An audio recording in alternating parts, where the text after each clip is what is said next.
أكيد إحنا بنسمع في كلمة الخيميائي أو الكيمست، هذا الشخص اللي بيحول طبعًا المعادن لذهب، لكن هاي الرواية رواية الخيميائي أو الكيمست لباولو كويلو، يعني من أشهر الروايات وأكثر الروايات مبيعًا في العالم. الكيمست قصتها جميلة وبسيطة جدًا. راعي شاب صغير في جنوب إسبانيا بيحلم حلم إنه بيلاقي كنز تحت الأهرامات، فبقرر يبيع قطيع الغنم عنده ويسافر للمغرب، من المغرب ياخذ قافلة عشان يلاقي الكنز. طبعا رحلته طويلة في هذه المسيرة يحقق هدفه ويحصل على الكنز.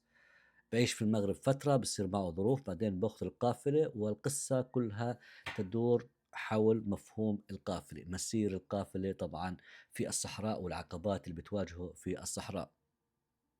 أهم مفهوم في هذه القصة إنه الإنسان يتبع حلمه، يتبع هدفه، وإنه ضله ماشي زي القافلة. القافلة لا تتوقف، عشان هيك بنحكي إحنا القافلة تسير والكلاب تعوي. القافلة إذا توقفت بدون سبب يعني هلاك القافلة. وهاي من أجمل الروايات اللي قريناها، وحلوة بالنسبة لنا لأنها فيها مفاهيم من ثقافتنا العربية.